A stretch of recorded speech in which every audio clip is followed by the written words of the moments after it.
Hello, students. This is Bakir. Welcome to the third lecture of The Making of Global World.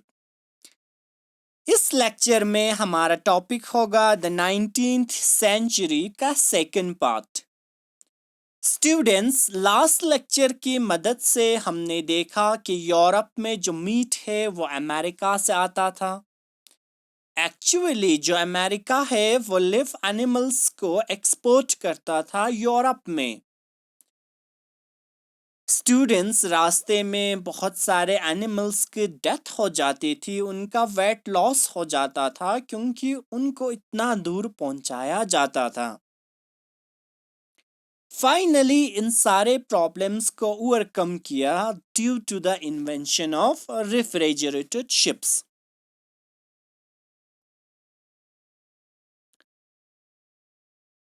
हमारा next topic है colonialism.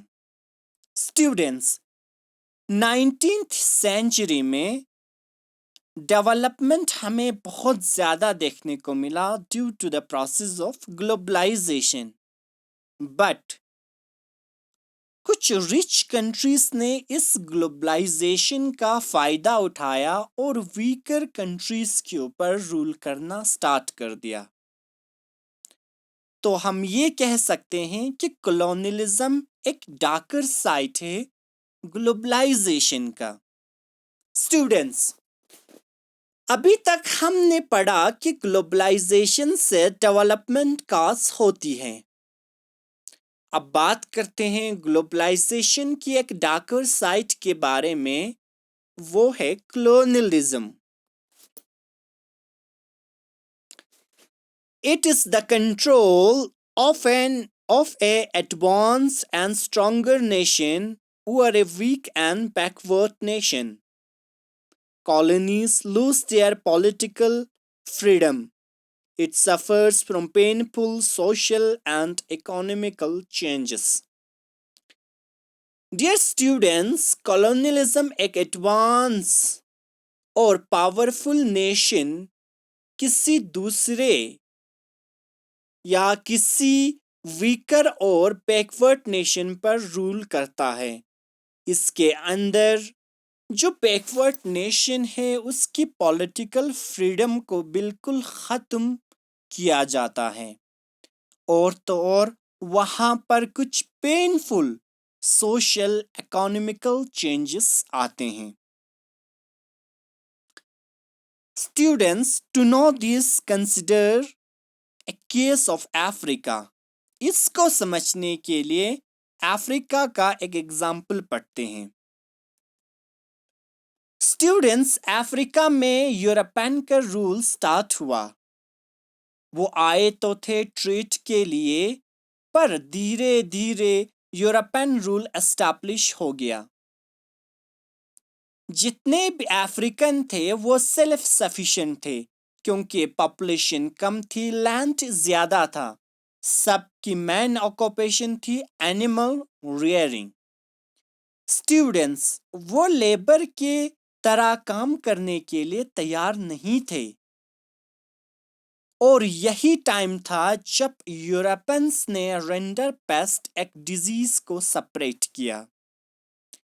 They separate a disease namely rinderpest. Students, वो यही time था जब Europeans ने rinderpest एक disease को Africa में सेपरेट किया, जिसकी वजह से 90% एनिमल्स की डेथ हो गई, जिसकी वजह से जो अफ्रीकन्स थे उनके पास कोई ऑप्शन ही नहीं था।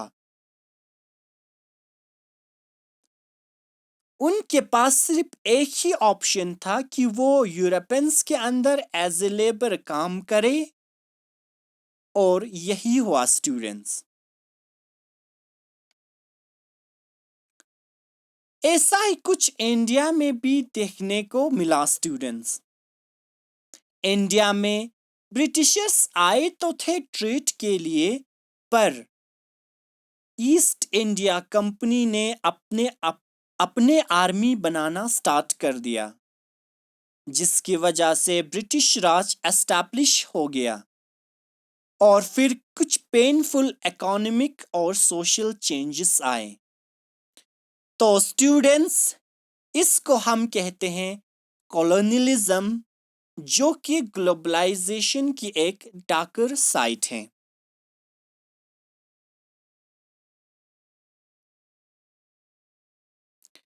अब बात करते हैं इस टॉपिक के लास्ट लेक्चर के बारे में, वो है इंडेंजर्ड लेबर।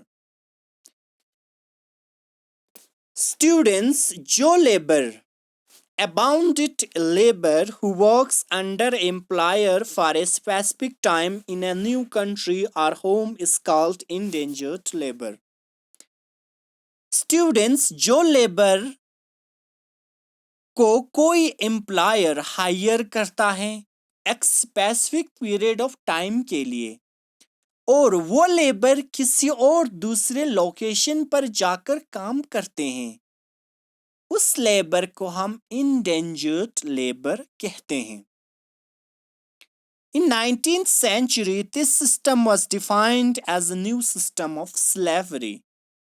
19th century में इंडिया में यूपी और बिहार एरिया से बहुत सारे लोगों ने इंडेंजर्ड लेबर की फॉर्म में अलग अलग नेशंस में ट्रैवल किया। स्टूडेंट्स, जो ये लेबर थी, इनको एम्प्लॉयर बहुत ज़्यादा एक्सप्लॉइट भी करता था, इनको गलत इंफॉर्मेशन प्रोवाइड करता था। कभी कभार तो उनको ये भी नहीं बताया जाता था कि वो कहाँ जा रहे हैं और कभी कभार कम वेजेस भी दिए जाते थे, जिसकी वजह से इस सिस्टम को बाद में न्यू सिस्टम ऑफ स्लेवरी कहा जाने लगा। तो स्टूडेंट्स, ये सब हुआ 19th सेंचुरी में। तो इस लेक्चर में हम कह सकते हैं कि ग्लोबलाइजेशन की वजह से 19th सेंचुरी में ह्यूमन सोसाइटी में बहुत ज़्यादा चेंजेस आए। तो students, this was all about this lecture. Next lecture में हमारा टॉपिक होगा इंटरवॉर इकोनॉमी। स्टूडेंट्स, आप लोगों को क्या करना है, आप लोगों को बेसिकली इन सारे लेक्चर्स को अपने कॉपी पर नोट करने हैं और साथ ही साथ इन लेक्चर्स को बार बार रिपीट करके आपको देखना है।